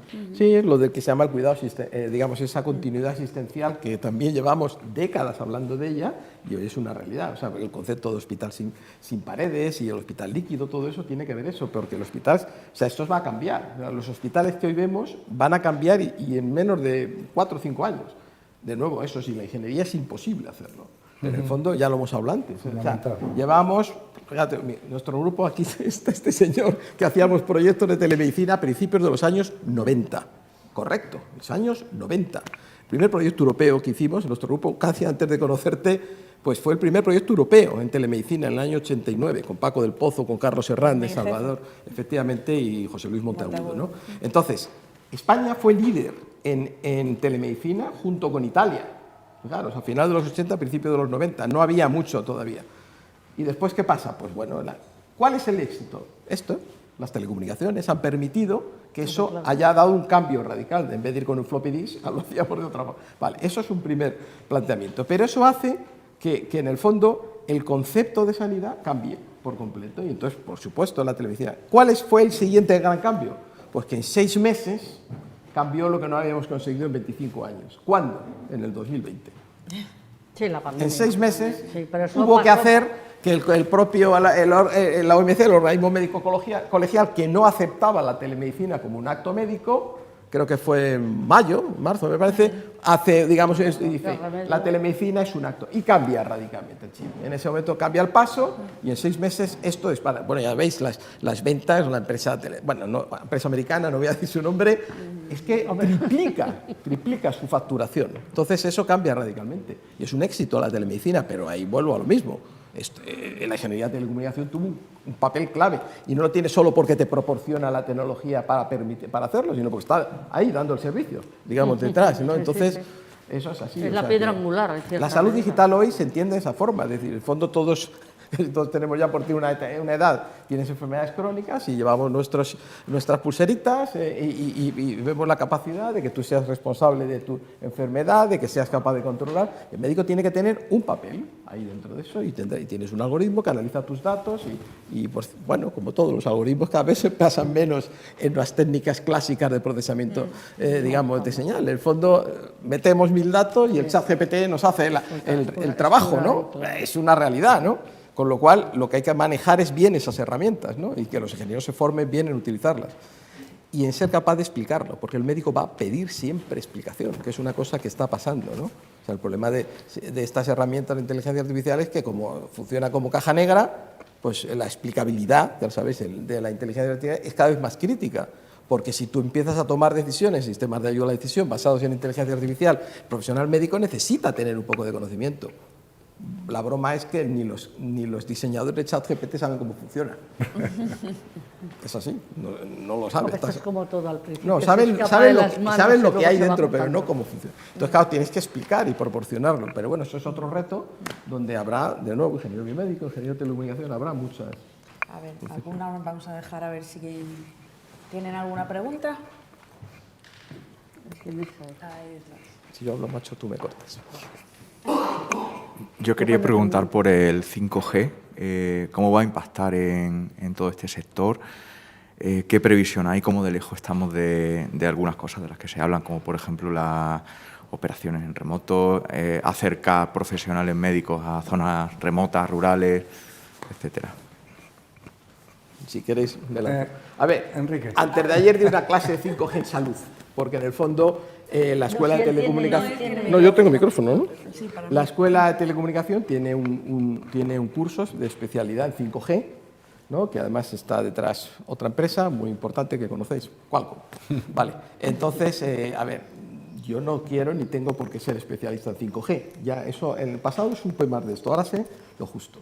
Entonces, los alumnos, que suelen ser alumnos de Teleco y otros, también hay ingenieros biomédicos de Teleco, están, pues bueno, les contamos el impacto, en el fondo, lo que ha permitido, efectivamente, esas 3 características de banda ancha, de conectividad y de falta de baja latencia, pues hace que 5G, y no digamos 6G, etcétera, que cambie también un poco el paradigma. Ya ha cambiado. Vuelvo a lo mismo.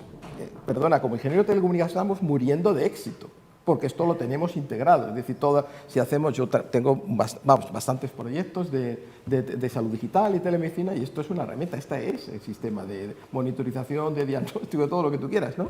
De diagnóstico, cuidado, porque que esto sea un dispositivo médico tiene una regulación que tiene otro problema, ¿vale? Que eso tiene que ser, y tú lo conoces mejor que yo. Pero bueno, está ahí. Pues si no haces un diagnóstico, puedes utilizarlo. Entonces, bueno, pues escenarios de los que optamos. Emergencias, ¿vale? Sistemas, efectivamente, de catástrofes, no hace falta explicarlos. Sistema de formación, quirófano, donde está el hospital inteligente, por supuesto, y el otro escenario que yo les planteo a los alumnos es la telemedicina como tal, ¿vale?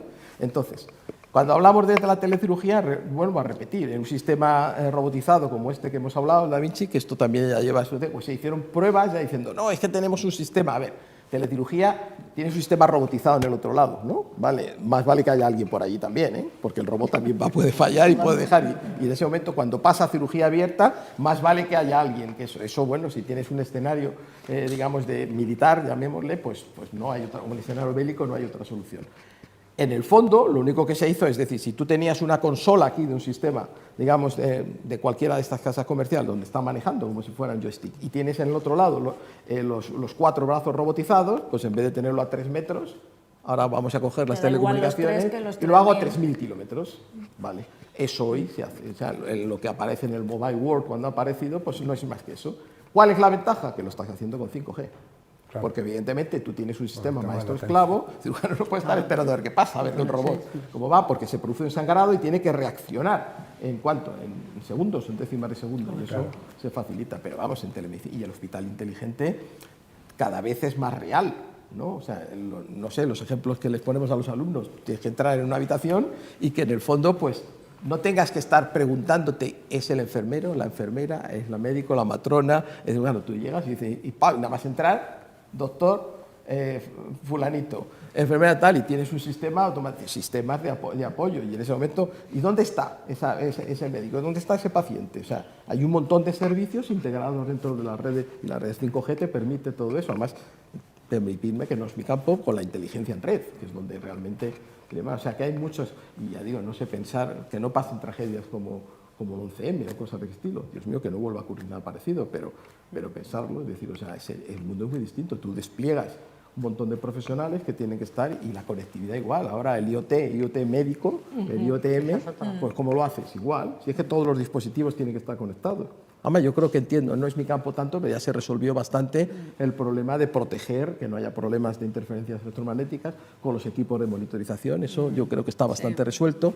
Y ya, porque es verdad que cuando empezaba dicen, no, quita el móvil que está cerca del quirófano, ¿no?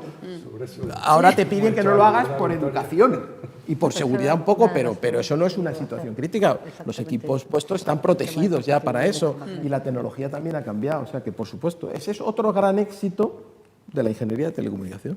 5G, salud. Sí, yo creo que además tiene mucho que ver también con la sostenibilidad de todo. O sea, al final el 5G yo creo que nos va a permitir sostener a veces un sistema que si no es un poco insostenible. O sea, el hecho de que un profesional, existe la teleUCI ya incluso, ¿no? Que a lo mejor es menos conocido. Entonces puede haber unidades de críticos que no tengan tanta disposición de un intensivista, que puedan tener una segunda opinión en remoto, ¿no? Y como yo creo que básicamente eso es el éxito, uno de los éxitos de 5G, ¿no? Permitir un sistema más sostenible con personas especializadas, ¿no? Altamente especializadas en un centro, que no tienen por qué estar desplazándose al centro, y tener otras personas que a lo mejor son más generalistas al lado, ¿no? del paciente, y poder tener ahí una segunda opinión al momento, ¿no? Rápida, o la primera opinión, ¿no? Y no, ya digo, hay más de 150.000 apps de medicina, de los cuales realmente funcionan, que tengan utilidad, a lo mejor te quedas en 4.000, ¿no? Pero en el fondo todo se fundamenta. Ya son. Bueno, sí, pero bueno. Y como dispositivos médicos, muy poquitas, ¿eh?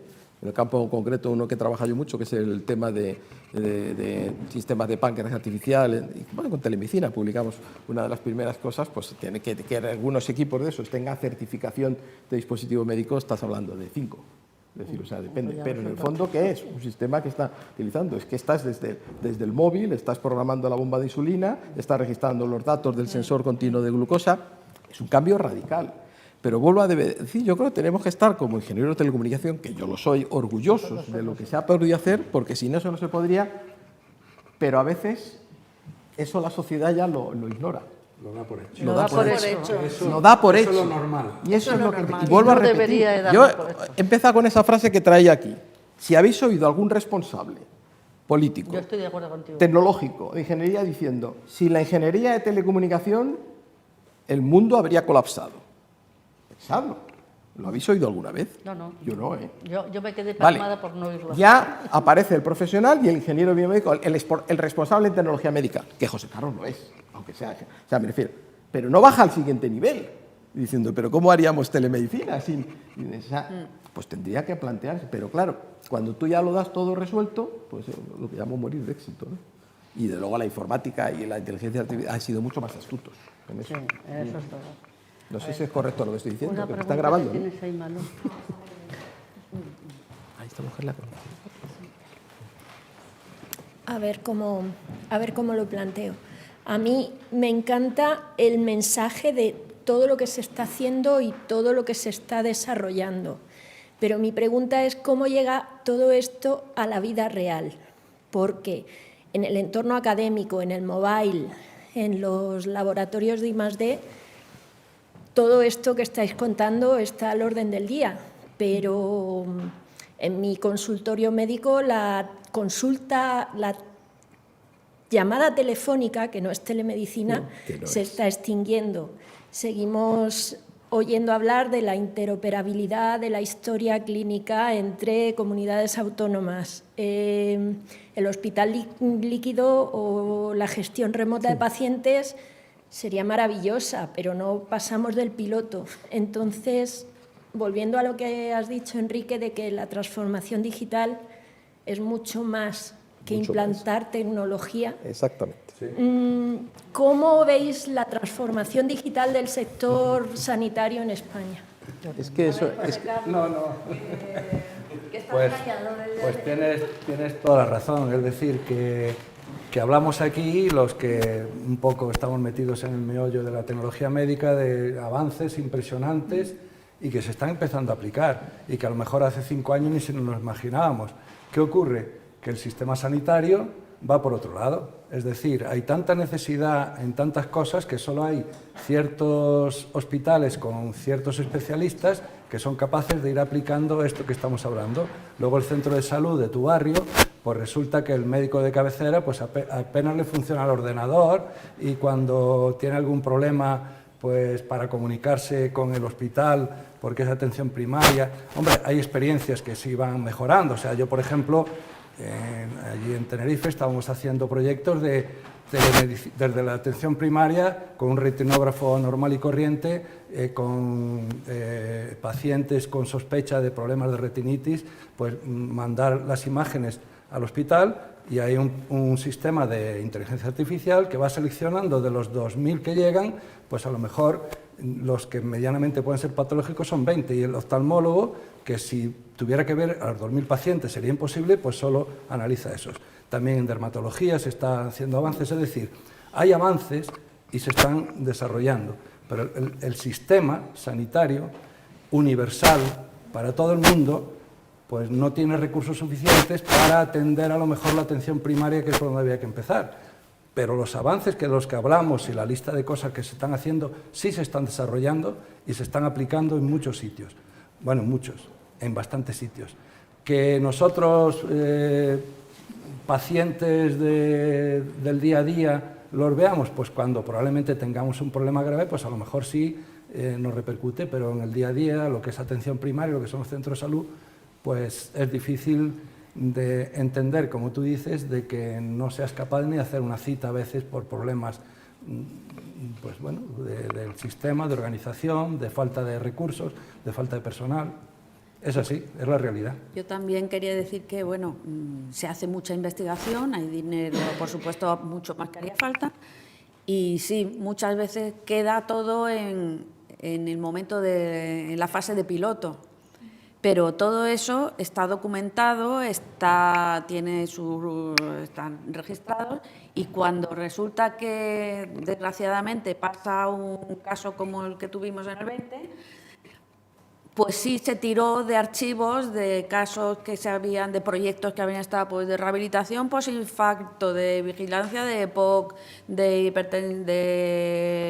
coagulación y tal, que hubo que sacarlos porque, bueno, eso ya había tenido resultados, y si no, es que todos esos pacientes no había, o era eso o era nada. Sí, es que la demanda, a ver, es un problema de, como decía José Carlos, de reorganizar el sistema sanitario, ¿vale? El mismo ejemplo que tú has dicho. Pues si el 11 de marzo fue el confinamiento, yo creo que la semana siguiente nos llaman los compañeros del Hospital Clínic de Barcelona, que llevamos haciendo con ellos sistemas atendiendo a 1.500 pacientes, digamos, seropositivos. Digamos, estaban, claro, 1.500 allí solo y otros 3.000 en Europa, era un proyecto europeo, y tenían un sistema, que es esto, al final, funcionando y haciendo seguimiento, hasta con telefarmacia, o sea, mandando los medicamentos. Vale, y nos dicen, necesitamos algo muy sencillo, y es que la comunicación entre el hospital y los pacientes, la comunicación del resultado de los test, la estamos haciendo nosotros, los médicos en los pasillos. Necesitamos un sistema rápido. Y en 3 semanas, una cosa que yo le llamé COVID-com, en ese momento, pues todo el equipo nuestro, con la Semana Santa por medio, trabajando a full, pues estuvieron atendiendo a 1.000 pacientes, a 1.000 familias en realidad, de manera que solamente era un WhatsApp profesional metido, pero no era el WhatsApp, porque no se utilizaba el propio teléfono móvil, y eso, bueno, la tecnología hoy lo permite. Otra reflexión es lo de siempre. ¿Va la tecnología primero o va el cambio social? Pues esto es como todo. Este es un problema, por eso he dicho lo de los nativos digitales. Es decir, o sea, en el fondo, ¿dónde se han quedado los maravillosos teléfonos? Miro para algún lado, los teléfonos que las empresas daban a las personas mayores. Pues que se queden sin ellos. La solución ha sido muy sencilla, y es que se queden sin los teléfonos. Pues esto va a pasar igual. Es decir, o sea, llegará un momento que la tecnología, la sociedad la maneja de una forma, y entonces dice citas automatizadas, entras en el hospital. Y como yo digo, pues hice una charla el otro día donde ponía una foto al final de mi madre, con 91 años, que me dice, hijo, mira en el dedito a ver cómo funciona esto. ¿Vas a decirle a mi madre que haga una cita digital? No, pero ya tiene que ir al hospital también. Bueno, pues tendrá que ir con su hijo, cuidador principal. Entonces, las tecnologías van avanzando y se van adoptando. Eso requiere que el sistema se modifique, o sea, los profesionales van a manejar lo mismo. En Harvard hace ya mucho tiempo que no le dan al primer médico que llega un fonendo, le daban ¿qué? Una tablet. Esa es la primera herramienta que le dan, hace ya 10 o 12 años ya, Dice, toma, esta es tu herramienta de trabajo, una tablet. Claro, el sistema tiene que soportarlo. Y ya te has metido en temas ya de interoperabilidad de sistemas sanitarios. Eso, yo creo que hay una clave que eso no es un problema tecnológico, Es un problema de estandarización sobre todo. No, y sobre todo hay muchísimo desequilibrio. Yo creo que se ha hecho mucho en digitalización. Se ha avanzado mucho, pero no está muy desequilibrado. Entonces hay un problema de que tu historia clínica en tu consultorio no es la misma que en tu hospital de referencia, y si vas a urgencias a otro, y esto ya se debería abrir otro melón, depende de cada comunidad autónoma. Los datos son propiedad del paciente y no claro. son mis datos. Y ahí, la seguridad social o a mi mutua. Claro, entonces la tecnología lo permite, y la tecnología lo permite con creces, pero tal y como está organizado el sistema lo dificulta enormemente. Pero también ahí hay un problema de regulación importante, muy importante. Yo recuerdo cuando has hablado del WhatsApp que yo en un determinado momento fui la responsable de la CEO de la comunidad y me pidieron los médicos un WhatsApp para pasarse las, ¿cómo se llaman? Imágenes. Y yo dije, mira, hijo, eso está prohibido, no lo siguiente, con lo cual yo no lo puedo dar. O sea, tú verás si se lo pasas al otro o no. A mí no me cuentes, yo hago como si no me entero, pero yo eso no lo puedo dar. Y me decían, la tecnología lo permite. Digo, sí, pero tiene que estar el dato en Europa, blu, blu, blu. Bueno, toda esa historia que sabéis del reglamento de protección de datos y toda esta cuestión regulatoria.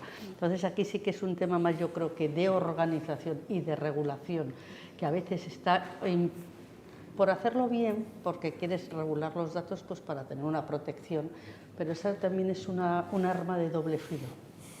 También tiene la otra cara de la moneda, y ahí pues no se pudo hacer. O sea, ese WhatsApp que, entre comillas, que no sé qué no es WhatsApp, pero ese sistema... No, ese sistema cumplía, claro, por supuesto, canal seguro de comunicación, estaba en un servidor, en una zona desmilitarizada, o sea, hicimos el mismo modelo que teníamos, pero lo que pasa es que, claro, ahí la demanda, o sea, la necesidad era tal que hasta lo hicimos con el sistema, con el servicio informático del Hospital Clínico de Barcelona. Claro, pero también teníamos a disposición la posibilidad de integrarlo.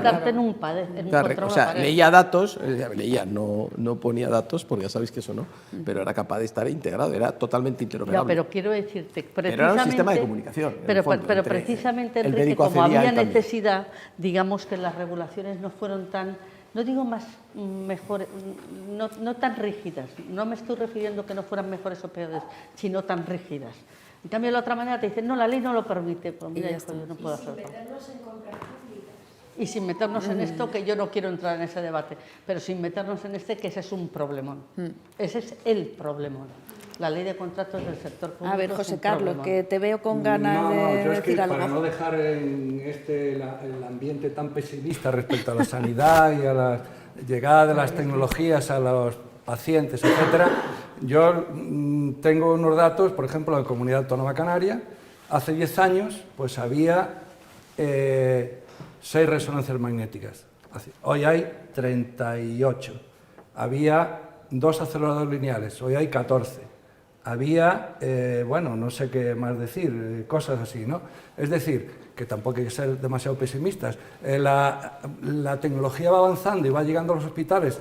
El problema es lo que estamos comentando de organización del sistema y saber cuáles son las prioridades en las cuales el Estado tiene que gastarse el dinero antes y después, pero que de alguna manera la tecnología se está implantando, y estos son ejemplos clásicos de tecnología que avanza, pues hay que ser un poco optimista también, se están haciendo muchos avances. Y luego ya en otras tecnologías mucho más novedosas, pues también se están implantando.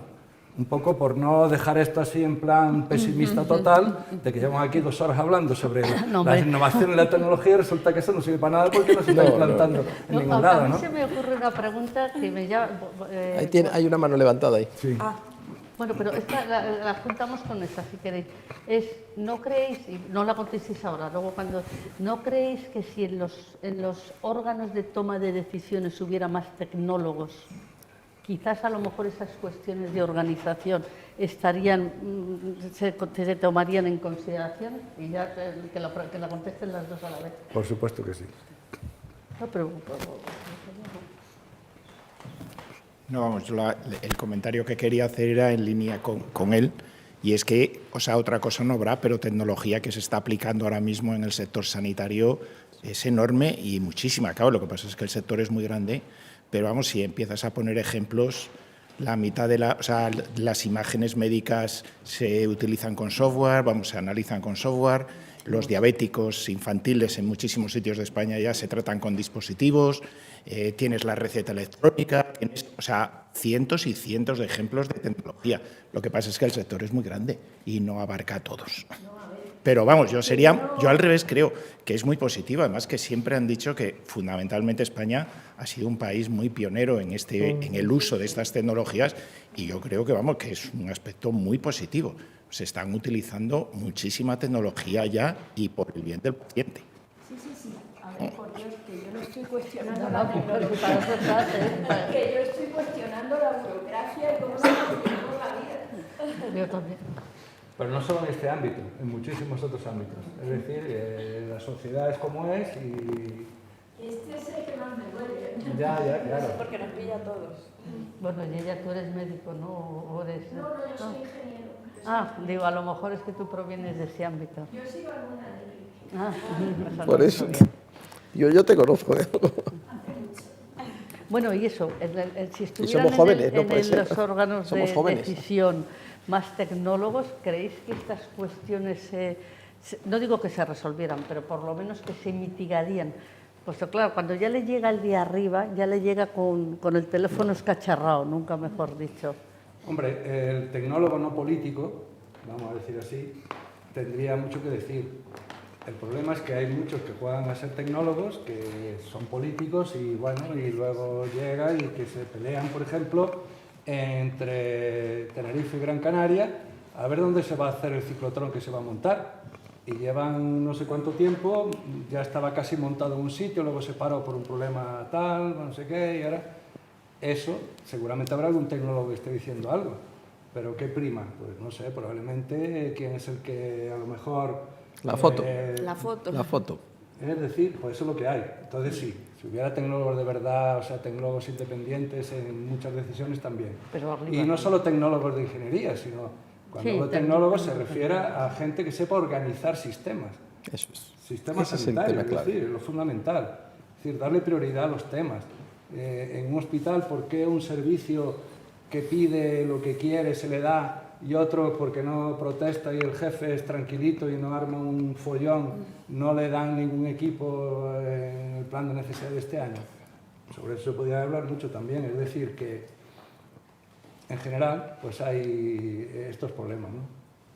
¿No? Sí, totalmente de acuerdo. Totalmente Perfectamente, de acuerdo. ¿no? Sí, la verdad es que además son decisiones que entiendo que son difíciles de tomar a 4 años, porque probablemente pues, lo que marca la agenda. arreglar la historia clínica de toda una comunidad pues no lo vas a hacer en 4 años. Entonces, a lo mejor lo que haces es desordenarlo y no salir bien en la foto, por lo cual es verdad que condiciona, claro.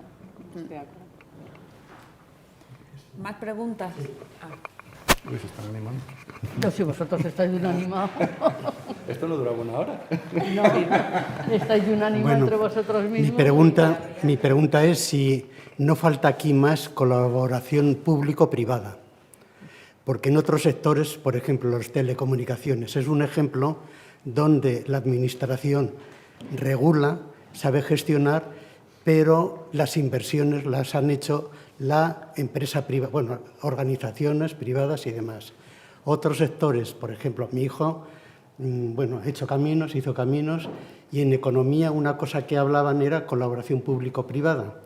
Y de las cosas que ponían que eran importantes, Estado de Derecho, ley de contratación, que en España eso funciona, yo creo que funciona bien en general, de contratos públicos, que la Administración esté preparada para gestionar, planificar y gestionar. Y luego, bueno, había otros sectores también importantes, pero yo creo que eso en la sanidad en España, la pública funciona muy bien, pero debería de haber, como en el resto de Europa, la tendencia a ser más privada también, o más colaboración. Por ejemplo, en las telecomunicaciones al Estado no le cuesta nada, gana por todo, por lo que usamos, por los usuarios, el IVA, las inversiones, los resultados y todo. En la sanidad, si hubiera más colaboración entre lo público y lo privado, posiblemente sería más eficaz. ¿Pero hablas de colaboración en sanidad o colaboración público-privada en tecnología? Porque en sanidad. Yo estoy contigo de acuerdo que tendría que haber mucha más colaboración público-privada, pero en el sector también, digamos, industrial. En el sector industrial. Vale.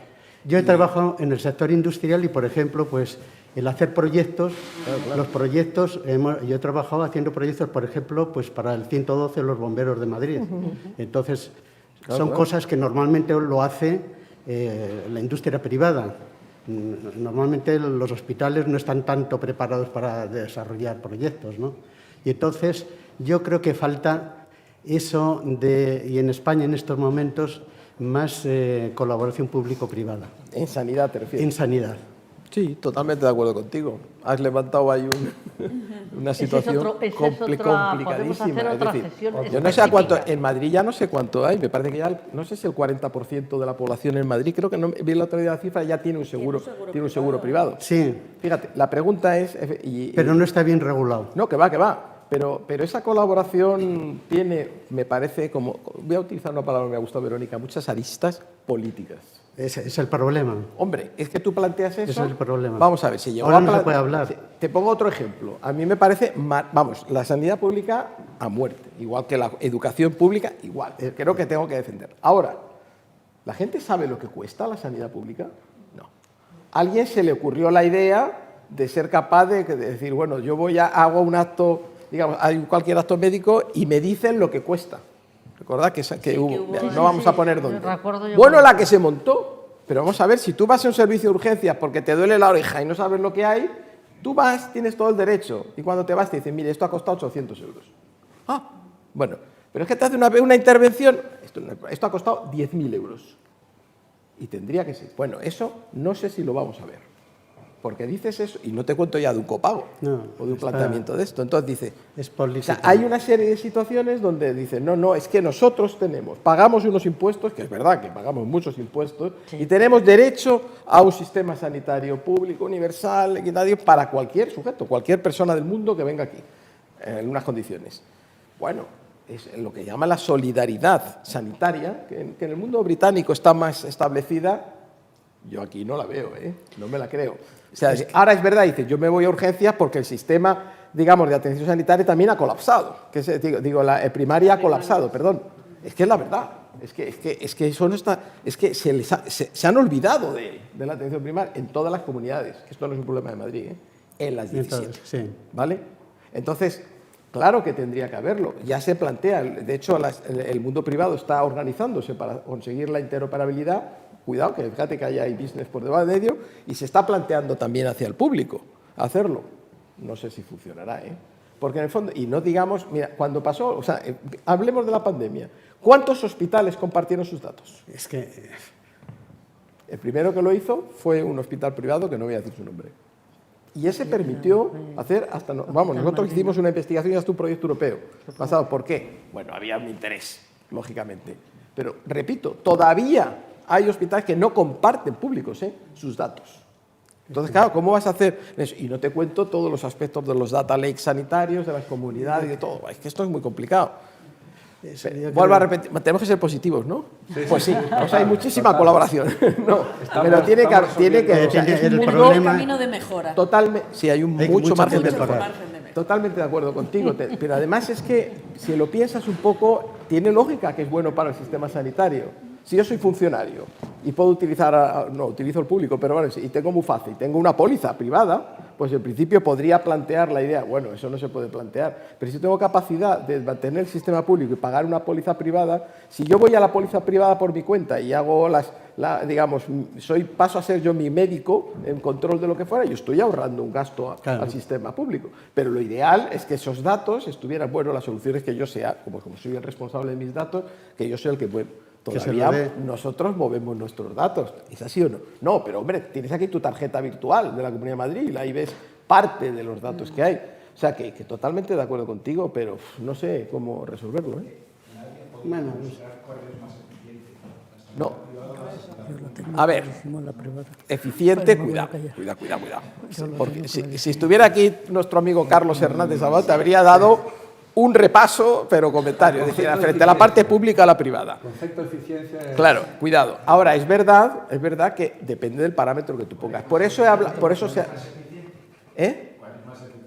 yo no voy a valorarlo, no voy a jugar, porque el primero depende, y sobre todo porque si nos basamos en esa idea del Porter, que tampoco es tan original, del cuidado basado en valor, depende, porque... Vamos a ver, ya se inventó hace mucho tiempo con el hospital privado, que creo que conocéis también de un grupo muy conocido por la costa levantina, que ya planteaba diciendo, si tú atiendes bien a los familiares, el paciente está mucho más convencido de que ha sido todo maravilloso.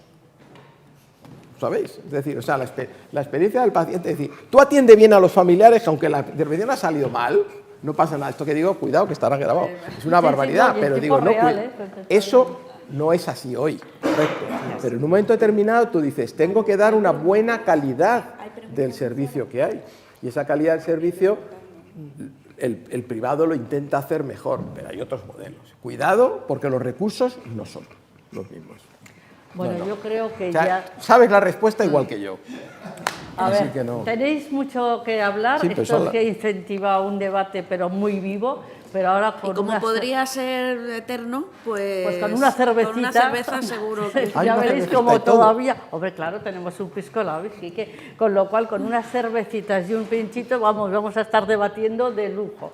¿Y los teleasistentes? Esos pobrecillos que hubieran venido presencialmente. Pero los teleasistentes otro día, si os queréis con las ganas de venir, me dirijo a la cámara.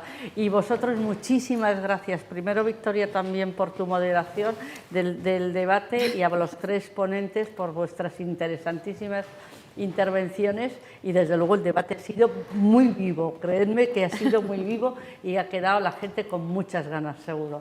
Y un aplauso, por favor, para los ponentes.